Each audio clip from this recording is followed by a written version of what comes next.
Mogadial 24 News, il est 19h. Merci de nous rejoindre pour cette nouvelle édition. Tout de suite, les titres de l'actualité. À la une ce soir, Gaza toujours à feu et à sang. Le bilan des victimes s'alourdit une nouvelle fois ce samedi, atteignant 53 272 martyrs et 120 673 blessés au 61e jour de la reprise de l'opération génocidaire sioniste. 34e session ordinaire du sommet arabe à Bagdad en Irak, avec en toile de fond la situation en Palestine. Objectif, appeler la communauté internationale à apporter un soutien pour reconstruire Gaza.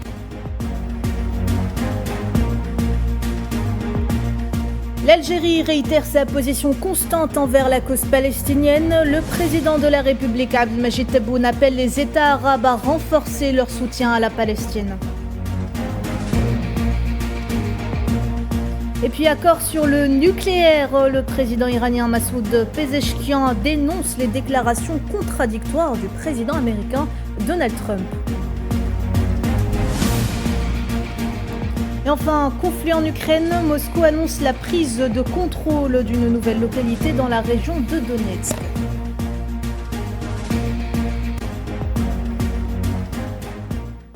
Bonsoir à tous. La situation sur le terrain à Gaza plus catastrophique que jamais. Au 61e jour depuis la reprise de l'agression génocidaire sioniste, le bilan des victimes s'est alourdi une nouvelle fois ce samedi, atteignant 53 272 martyrs et 120 673 blessés, dont une majorité, il faut le rappeler, madame, monsieur, sont des femmes et des enfants. Selon les autorités palestiniennes de la santé, les corps de 153 martyrs et 459 blessés sont arrivés dans les hôpitaux de Gaza au cours des dernières 24 heures.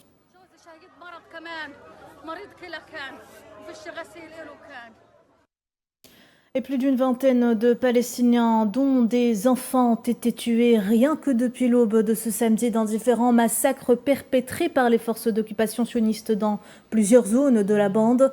Les bombardements se sont concentrés dans les régions de Deir el-Balah au centre et à Tel az-Za'atar au nord de l'enclave.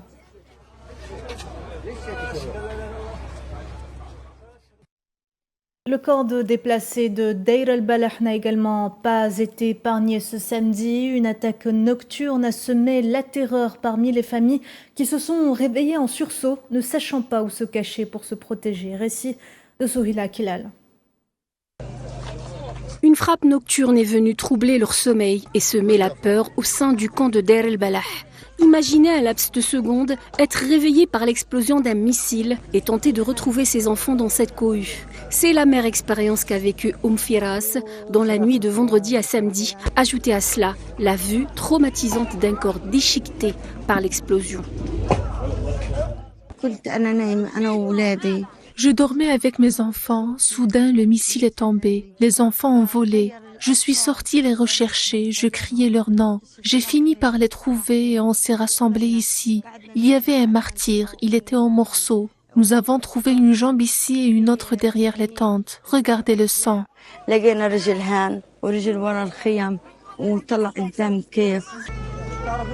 Déjà plongé dans une extrême précarité en raison de 19 mois de génocide, cet obus est venu détruire le peu de choses qui leur restaient et les tentes sous lesquelles ils se protégeaient. Et ce n'est malheureusement pas la première fois que le camp de Deir el-Balah est pris pour cible par les forces sionistes.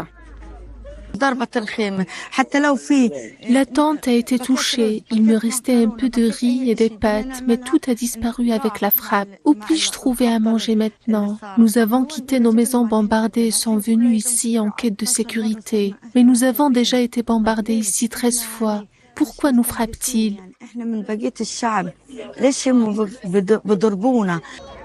Cette énième attaque sioniste sur le camp de réfugiés de Deir el-Balah a fait au moins un martyr et plusieurs blessés. Dans sa logique expansionniste, la horde sioniste continue de semer la mort aux quatre coins de la bande de Gaza. Depuis jeudi, plus de 300 Gazaouis ont été tués dans ce qui semble être une des phases les plus meurtrières depuis le viol de la trêve le 2 mars dernier. Le nombre de martyrs en 24 heures bat de nouveaux records à Gaza. Plus d'une centaine de civils ont été tués, tandis que plusieurs autres ont été une énième fois contraints de se déplacer dans une enclave où aucun endroit n'est sûr. Amal Amzenzitouni. Plus de 100 martyrs en 24 heures. Un nouveau carnage à Gaza. Les bombardements sionistes sur l'enclave palestinienne ont redoublé d'intensité. Le bilan annoncé par les responsables de la santé de Gaza est d'au moins 109 martyrs et 216 blessés dans la partie nord du territoire, en plus des milliers de Palestiniens déplacés à nouveau. Ce fut une nuit sanglante dans le nord de la bande de Gaza. L'occupation a bombardé plusieurs habitations directement et sans avertissement préalable. Ces attaques ont fait des dizaines de morts. Plus de 50 corps ont été retrouvés, transférés aux hôpitaux d'El Aouda et indonésiens dans le nord de Gaza. Des dizaines de civils restent coincés sous les décombres de leurs maisons. Salah Al-Najjar, un Palestinien déplacé du nord de Gaza, se souvient du moment où le bombardement a frappé, affirmant que son seul espoir maintenant est de trouver un endroit sûr, même si cela signifie dormir dans la rue. Les bombardements étaient partout et dans toutes les directions. Notre maison a été bombardée et s'est effondrée sur nous alors que nous étions à l'intérieur. Maintenant, nous fuyons vers Gaza, ville à la recherche d'un endroit où planter une tente, même dans la rue. Ces frappes sionistes sur la bande de Gaza constituent l'une des phases de bombardement les plus meurtrières depuis la fin de la trêve en mars. Pour Youssef El-Masri, un autre déplacé palestinien, il s'agit des bombardements les plus intenses depuis le début du génocide. Depuis le début de la guerre, les bombardements d'hier soir et d'aujourd'hui ont été les plus intenses depuis 2 ans. J'avais été déplacé vers le sud et je retourne maintenant à Gaza pour ensuite retourner vers le sud conformément aux instructions de l'armée d'occupation. Cette intensification de frappes sionistes sur la bande de Gaza a suscité une indignation internationale. Plusieurs pays appellent l'entité sioniste à arrêter le massacre commis. Ils appellent également à faire entrer de l'aide humanitaire dans l'enclave, là où la crise est gravissime. Un énième génocide qui a eu lieu le jour du 34e sommet de la Ligue arabe. Le message de l'occupant sioniste est clair. Il refuse toute idée de paix. Les hôpitaux de Gaza, principale cible des forces d'occupation. L'hôpital indonésien, seul établissement encore opérationnel dans le nord de la bande, a été une nouvelle fois bombardé ce samedi. Le directeur de l'hôpital Marwan Sultan a mis en garde contre une situation catastrophique à l'intérieur de l'institution hospitalière après l'effondrement des toits dû aux bombardements intensifs de ses environs, appelant les institutions internationales à fournir une protection et un soutien médical d'urgence à l'hôpital.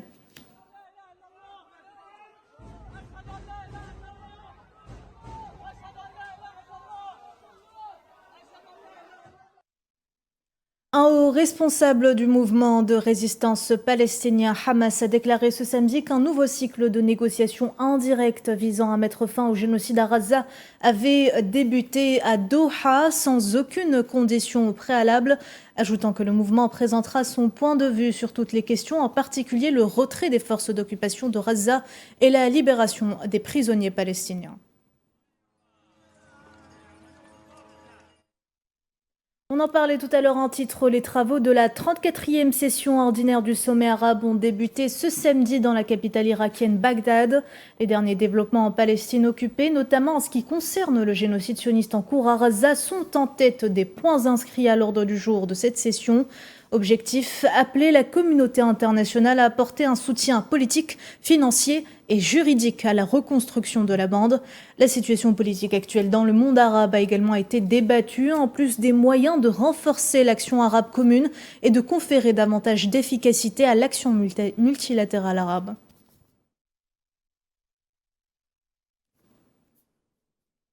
Et de son côté, le secrétaire général des Nations Unies, Antonio Guterres, a réitéré son rejet des déplacements répétés des habitants de Gaza en évoquant les déplacements forcés. Présent à Bagdad, le chef de l'ONU a déclaré que rien ne peut justifier la punition collective infligée au peuple palestinien à Gaza, exprimant son inquiétude quant à l'expansion des opérations d'occupation sioniste dans l'enclave palestinienne. Antonio Guterres soulignera par ailleurs la nécessité pour la communauté internationale d'agir face à la situation tragique dans l'enclave.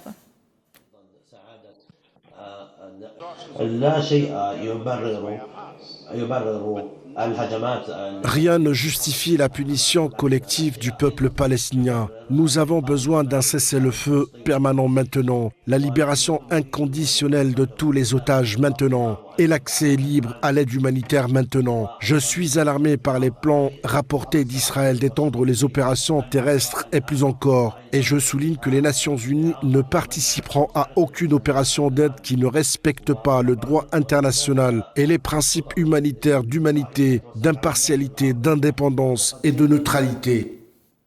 Justement, dans ce contexte, le président de la République, Abdelmajid Tebboune, a adressé ce samedi une allocution aux participants aux travaux de la 34e session ordinaire du sommet arabe, lue en son nom par le ministre d'État algérien, ministre des Affaires étrangères, Ahmed Attaf, réaffirmant dans cette dernière l'impératif de réformer la Ligue arabe et de l'adapter aux nouveaux défis, au développement effréné et aux enjeux sans précédent imposés par la conjoncture internationale actuelle, appelant également à renforcer le soutien arabe à la cause palestinienne.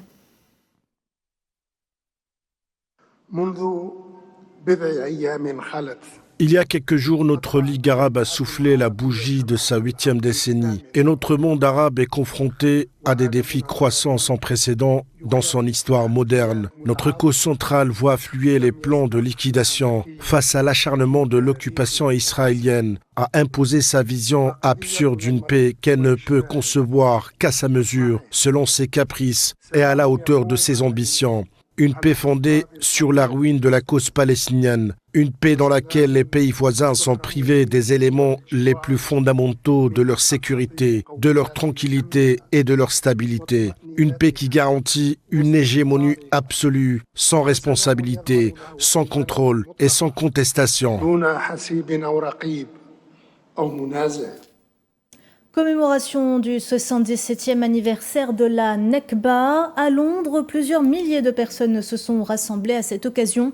Une mobilisation marquée par l'urgence de la situation à Gaza où les manifestants dénoncent le génocide toujours en cours. Maria Chouillard. 2 jours après l'anniversaire de la Nakba, plusieurs milliers de personnes ont défilé dans les rues de Londres ce samedi pour marquer les 77 ans de cette tragédie. Hissant des drapeaux palestiniens et brandissant de grandes pancartes, les manifestants ont rappelé que la Palestine, de la rivière à la mer, restera à jamais une terre palestinienne. 8 décennies presque après l'expulsion de centaines de milliers d'autochtones, l'année 1948 demeure un symbole profond de douleur, mais aussi de résistance. Je me suis levée à 6 heures du matin pour participer à cette manifestation. J'habite dans le nord de l'Angleterre et ma présence est essentielle. Actuellement, 300 000 enfants sont au bord de la famine. En tant que mère, femme et humanitaire, nous avons besoin de faire entrer de la nourriture et fin doit être mise au bombardement. Ce samedi, la commémoration a pris une résonance particulière. Dans un contexte d'épuration ethnique plus flagrante que jamais, dont Gaza est toujours l'épicentre, Palestiniens comme étrangers affirment que la Nakba n'est pas un souvenir du passé, mais une réalité toujours en cours. Et les images qui défilent chaque jour sur les réseaux sociaux en sont les témoignages glaçants.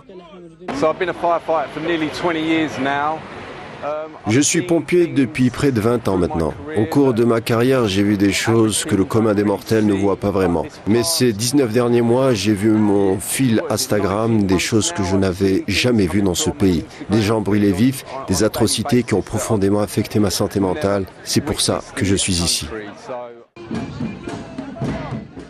Dans la foule, des citoyens britanniques sont venus exprimer leur solidarité. Pour eux, le devoir d'agir va bien au-delà de l'empathie. Ils appellent à la fin de l'impunité et à la reconnaissance du droit des Palestiniens à vivre en paix et en liberté.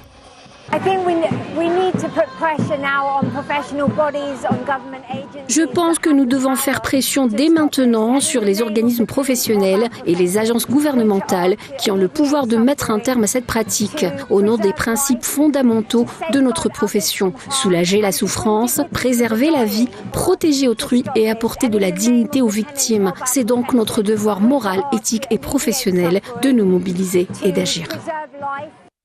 77 ans après le 15 mai 48, la mémoire reste vive. Une commémoration douloureuse mais déterminée. Dans les rues de Londres, la mémoire de la Nakba se conjugue au présent et se fait désormais appeler génocide.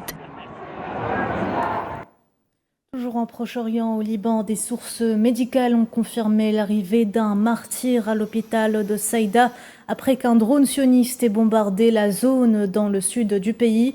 Selon l'agence de presse libanaise, un drone de l'occupation a lancé une bombe sur un tracteur sur la route de Zararia Aboul Aswad dans le secteur ouest de la ville méridionale de Sidon, entraînant la mort d'un civil.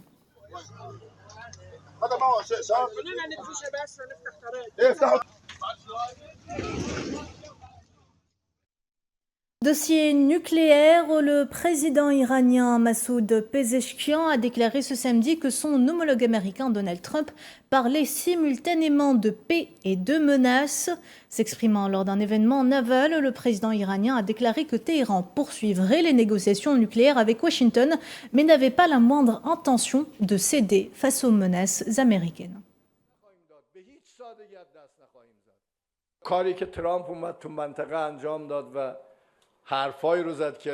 Ce que Trump a fait lors de sa visite dans la région, c'est des propos que personne d'autre que lui ne croirait, des menaces qui nous pèsent. D'un côté, il parle de paix et de l'autre, il menace avec les armes les plus sophistiquées pour massacrer. Que devons-nous croire de ce président, sans message de paix ou sans message de massacre? Nous négocions et nous poursuivrons le dialogue. Nous ne cherchons pas la guerre, mais les menaces ne nous intimident pas non plus.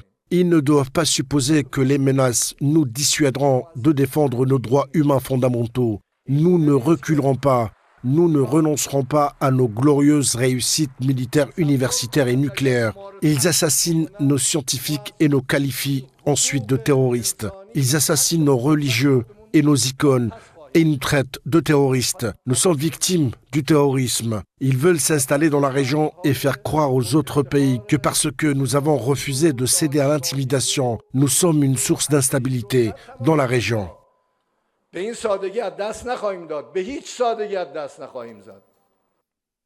La situation dans de nombreux pays arabes se détériore en termes de sécurité, de politique et d'économie au milieu de l'accumulation d'interventions extérieures visant à semer la discorde. C'est ce qu'a déploré le président algérien Abdelmajid Tebboune dans une allocution lue en son nom par le ministre d'État algérien, ministre des Affaires étrangères Ahmed Attaf, en marge de la 34e session ordinaire du sommet arabe. On écoute.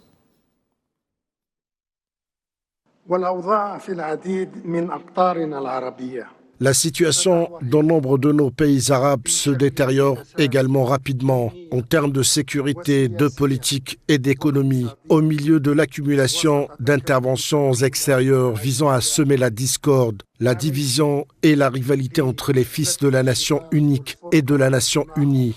En outre, il existe un nouveau climat international qui menace tout le monde sans exception.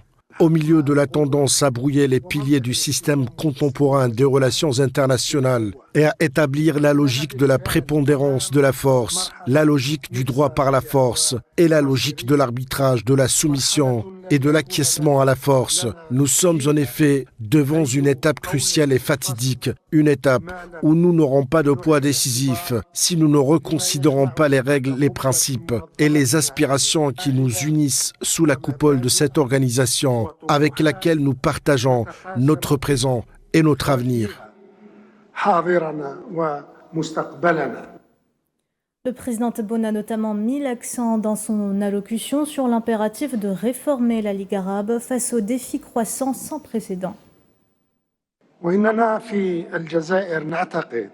Nous pensons en Algérie qu'une telle situation doit remettre au premier plan de nos priorités communes l'impératif de réformer notre Ligue arabe, créée à une autre époque que la nôtre, dans un autre contexte que la nôtre et dans un autre environnement que le nôtre. Cela souligne la nécessité de l'adapter aux nouveaux défis, au développement rapide et aux enjeux sans précédent de notre époque. À la lumière de cet impératif, nous sommes appelés aujourd'hui à renforcer notre rassemblement autour de notre cause centrale, car la défense de cette cause n'est pas un acte de générosité ou libéralité de notre part, mais plutôt l'accomplissement d'une confiance historique que la nation arabe détient entre ses mains et d'une responsabilité juridique, morale, civilisationnelle que l'humanité tout entière porte. Toujours selon Alger, le monde arabe est tenu de rattraper les efforts, les tentatives et les initiatives pour résoudre les crises qui font rage au Soudan, en Libye, au Yémen et en Somalie, et de leur épargner l'interventionnisme étranger. On écoute. Aujourd'hui, nous sommes appelés à faire preuve d'une plus grande solidarité avec nos frères du Liban et de Syrie, car l'unité, la souveraineté et l'intégrité de ces deux pays font partie intégrante de la sécurité et de la stabilité de toute la région du Moyen-Orient. Aujourd'hui, nous sommes tenus de rattraper les efforts, les tentatives et les initiatives pour résoudre les crises qui font rage au Soudan, en Libye, au Yémen et en Somalie. Car c'est l'absence du rôle arabe qui a ouvert la voie aux interventions étrangères qui ont injustement hypothéqué le présent et l'avenir de ces pays arabes meurtris. Tels sont les piliers sur lesquels l'Algérie a fondé son mandat arabe au Conseil de sécurité de l'ONU. En poursuivant l'accomplissement de ce mandat dans sa deuxième et dernière année, nous espérons avoir réussi à présenter les préoccupations de notre nation et à défendre ses aspirations et ses ambitions avec dévouement, honnêteté et sincérité. Économie à présent, le président du groupe de la Banque islamique de développement, Mohamed Soleiman Al-Jasser, a annoncé la signature d'un nouveau cadre de coopération triennale avec l'Algérie, dont le financement dépasserait les 3 milliards de dollars. Dans un entretien accordé à Al-24 News, Mohamed Soleiman Al-Jasser a confirmé que le nouveau plan de financement, qui devrait être signé lors des réunions annuelles organisées par l'Algérie à partir de ce lundi, se concentrera sur le financement de projets ferroviaires en tant que priorité nationale. On écoute justement à ce propos le président du groupe de l'Abid.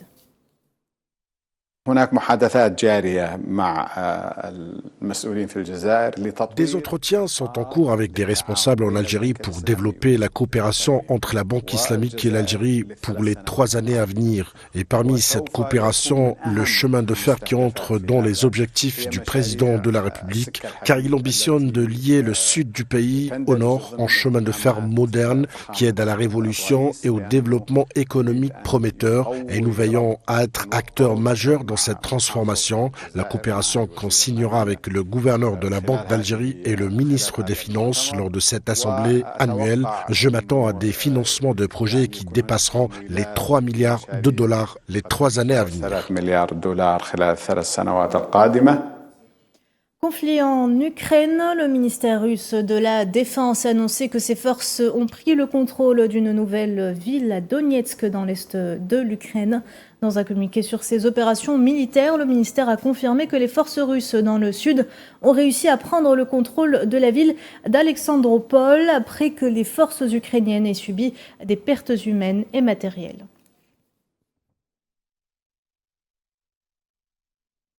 Une frappe imputée à la Russie ayant ciblé un bus a fait au moins 9 morts et 7 blessés ce samedi dans la région ukrainienne de Soumy. D'importants dégâts matériels sont également à déplorer.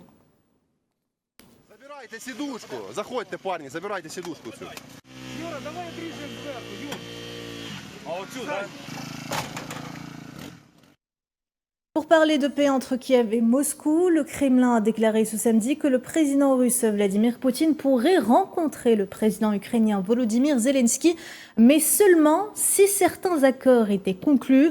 Une déclaration qui intervient alors que le président Zelensky avait mis au défi le dirigeant du Kremlin de le rencontrer en Turquie cette semaine.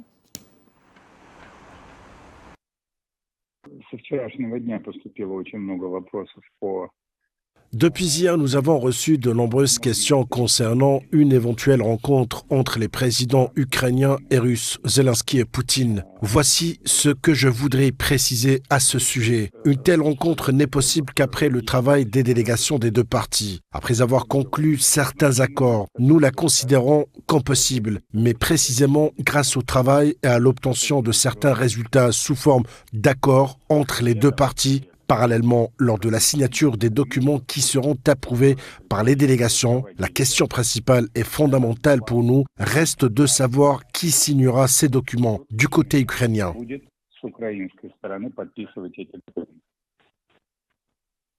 En Asie, l'ex-président sud-coréen Yoon Suk-yeol a annoncé ce samedi quitter le parti du pouvoir au peuple avant l'élection présidentielle anticipée du 3 juin, déclenchée par sa décision début avril pour sa tentative ratée d'imposer la loi martiale. Dans un message publié sur les réseaux sociaux, l'ex-président a néanmoins appelé à soutenir le candidat de la formation conservatrice à l'élection présidentielle, Kim Moon-soo. Et voilà, madame, monsieur, c'est la fin de cette édition. Merci de l'avoir suivi. L'actu continue sur Al24 News. À demain.